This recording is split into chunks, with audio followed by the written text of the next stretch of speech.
วันนี้วันศุกร์ใส่สีฟ้านะคะสีฟ้าสีน้ำเงินอัดไปเลยเหรอฮะหมอได้ใบพอโอ้โดนแล้วหมูนี่มีรอยเจ็บแล้วหมูโดนนั่นน่ะอีกบอกนี่ค่ะ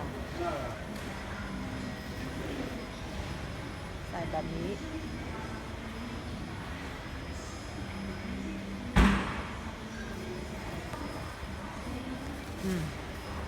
เสร็จแล้ววันนี้สีฟ้าจะฟ้าหมดเลย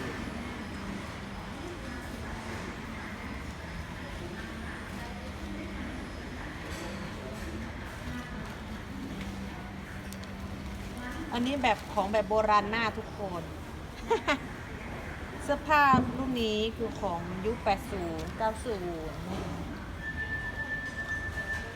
คือผูกแล้วก็มัดไว้ข้างหลัง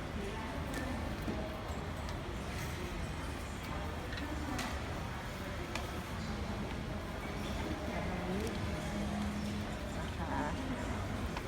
โอเค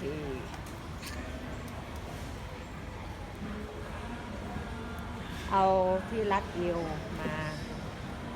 ใส่ด้วย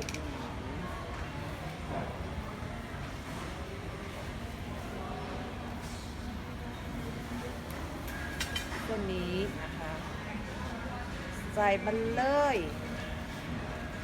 นี่มันไม่มีสีฟ้าเนาะที่รัดเอวแต่ว่ามีสีฟ้าไม่เด่นทุกคนต้องใส่สีนี้